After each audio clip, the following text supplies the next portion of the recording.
believe that it was because of the failures that HJ went through, because he had such a knack for wanting to bring a quality product to the consumers where everybody else was fooling them. Welcome back to the What Went Wrong podcast, where we tell the untold stories of bouncing back from failure. I am your host, Tabitha Thorell, and I want to share a story with you today about resilience. Imagine building your company to what today would be definitely a seven-figure company. Building that up, having the integrity and the authority in your space, and then losing it all. That is exactly what the entrepreneur that I'm going to be discussing, what he went through. H.J. Heinz, aka the founder and creator of Heinz Ketchup. H.J. Heinz, his story is one for the books. And honestly, I never even would have found it, but me and my husband, we watch the Food That Built America. So if you are somebody like me who loves hearing other entrepreneurial stories, you definitely watch the show on the History Channel called The Food That Built America, or they have The Men That Built America, The Toys That Built America. The full series is amazing. And I saw a little bit of his story on The Food That Built America. And it struck a chord with me because I thought, man, the episode actually starts out with H.J. Heinz shuffling through papers and policemen coming like at his door. Of course, very dramatic for the TV series, right?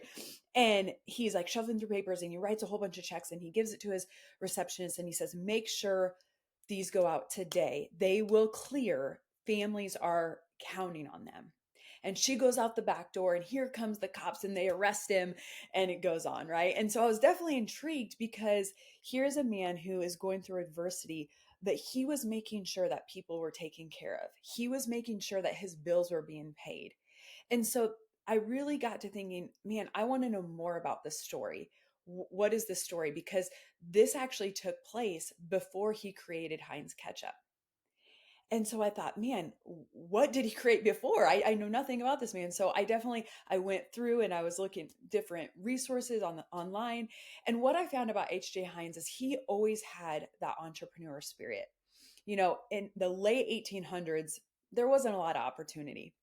But his family were immigrants and they owned farm ground. And he learned at a very early age what it took to grow crops. And he wanted to sell these to the local markets and help his family financially. So he had that need at a very young age, but he also had a perspective that not everybody has. He looked at things differently. He wanted to be a man of not just product, but integrity. He wanted to make sure that people were consuming his product and not getting sick, because that's what was happening a lot of times in the late 1800s.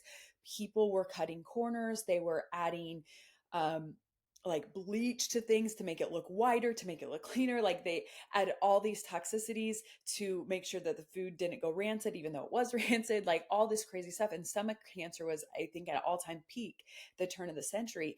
And H.J. Heinz knew that his products were good and he wasn't cutting corners. So he figured out, if people can see my products, he was creating this horseradish sauce that it was his mom's recipe. And he thought, if I could package this in a clear jar so that people can see it, so people know that it is good and pure, they're going to buy it more. They're going to trust me. He had this intuition, like if they trust me, they're going to buy from me, which is, light years ahead of his time. And that's what he did. And he developed this following of people that trusted his product. And he started selling pickles and he did different, he became a manager of his dad's brickyard laying company. And he just always had this sense of, I want to do it the right way. I want to go about this the right way. Now, I'm sure there's lots of different facets of the story and lots of different ways you can look at it. But for me, I looked at the story as this is a man of integrity, and he wanted to truly change the way that people were eating and consuming food. And at that time, again, a lot of meat was rancid and didn't actually taste good at all. People were like choking it down. And he wanted to create something that made them want to eat it. But let me backtrack a little bit. He made this horseradish sauce. He had this pickle sauce, or these pickles, and what he did is he collaborated with another man, and they began a partnership.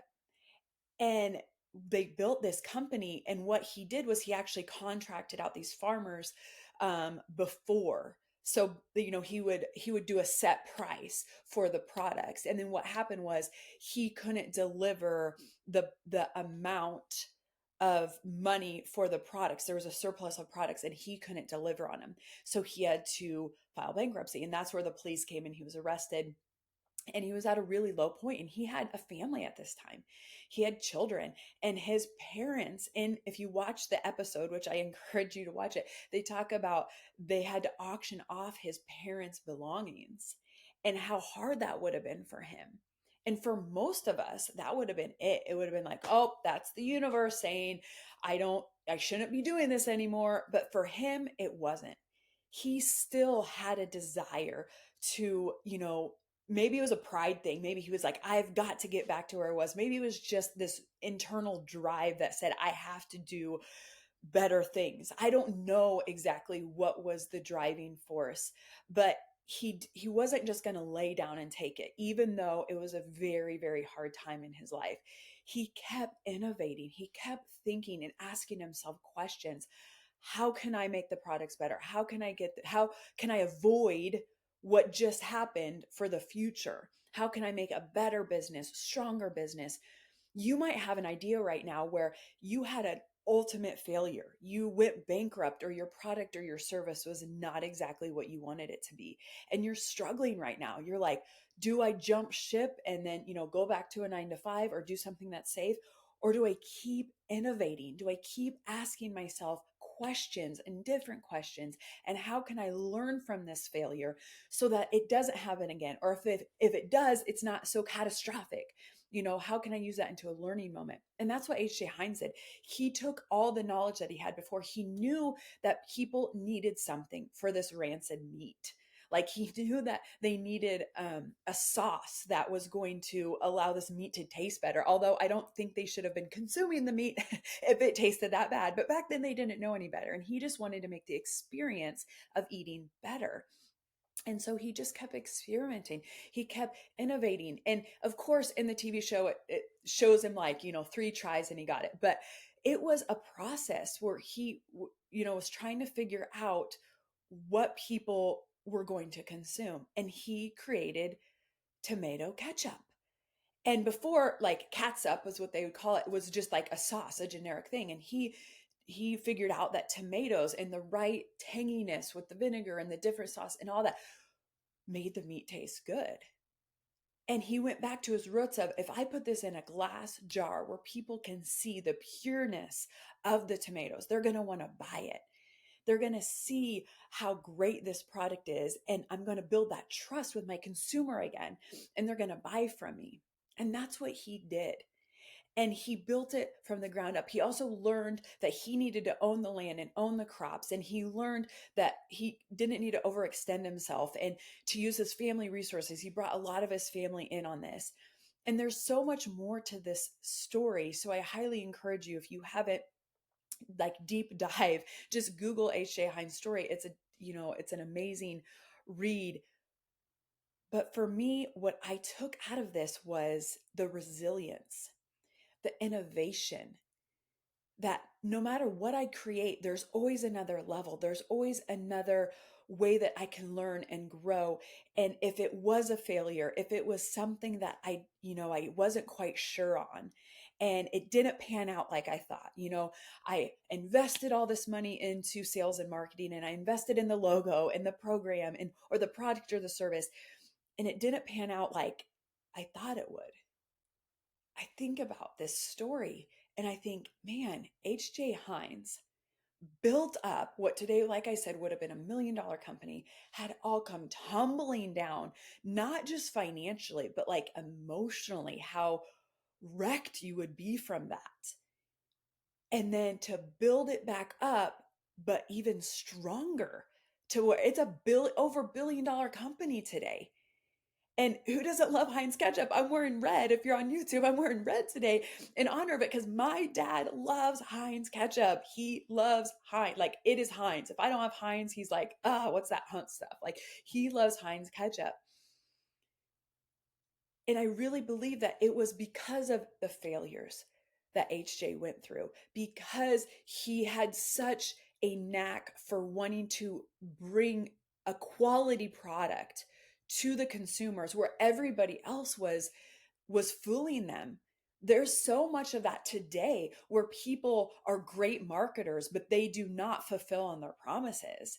And if you're somebody of integrity and loyalty like I am, you want to bring a product and a service to the world at that high level to debunk all these people that are doing it wrong. I want to, be a standing point that says, you know what, not all great marketers are lousy. Like, there are people in this world that want to make a difference, that want to make a change for the better. And we move forward in that. And that's what H.J. Heinz did. And he did it in a product. And you might be doing it, wanting to do it in a product, or you might have a service, an agency. Maybe you're selling stuff on Etsy, whatever that looks like for you. Maybe you're a career driven person and you want to be a doctor of integrity or a teacher of integrity.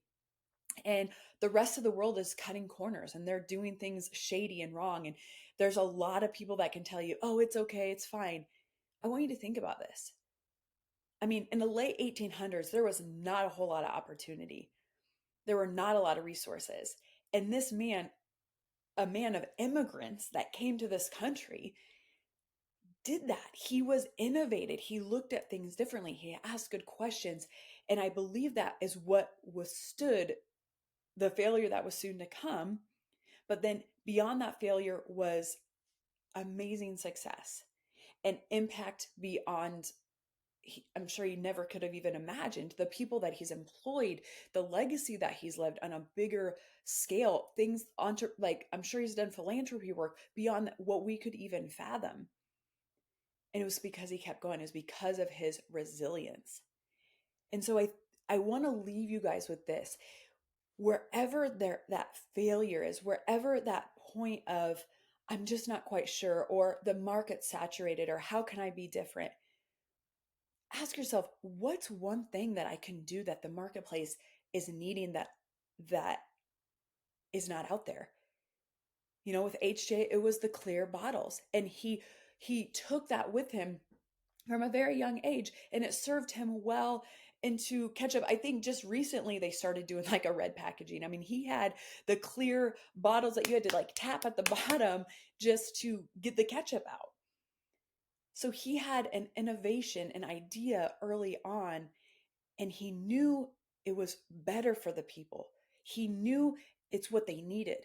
There's something that you have that the world needs, and you just need to look at it a little differently. Innovation doesn't necessarily have to be techie. It can just literally a shift like that encourages the trust. We're all consumed and over inundated with social media and ads and people making broken promises and really skilled marketers not delivering on what they promised. And you have something in you that can be delivered. And H.J. Heinz, in that simplest story of the Heinz ketchup, showed me how important that is at the most basic level.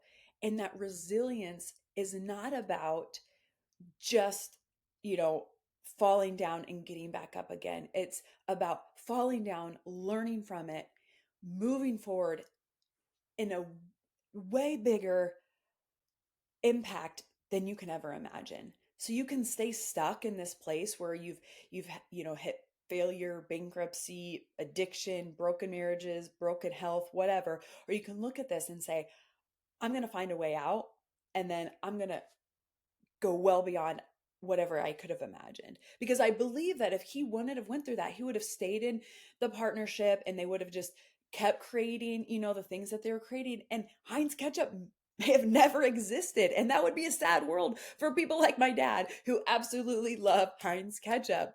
And the world, like French fries would never be the same without Heinz ketchup. So his failure is what led to something that was beyond he could have ever imagined.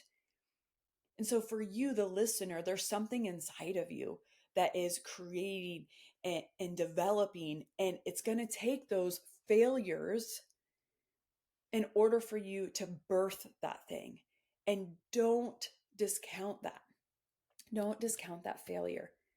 Learn from it. Look at it as a positive thing. Like, yes, of course it happened. If of course it happened, because it happens to people like H.J. Heinz, who his legacy is worth billions of dollars. Of course this is going to happen. And it gives it kind of a less stressful way. It's like, this is just the way that it's supposed to be. So I hoped the story served you well, because for me, like I said, it taught me resilience, innovation, perseverance, and really integrity. Like, who do you want to show up as? Where do you want to go with this? And to always remember, to get to what went right, you have to go through what went wrong. Until next time.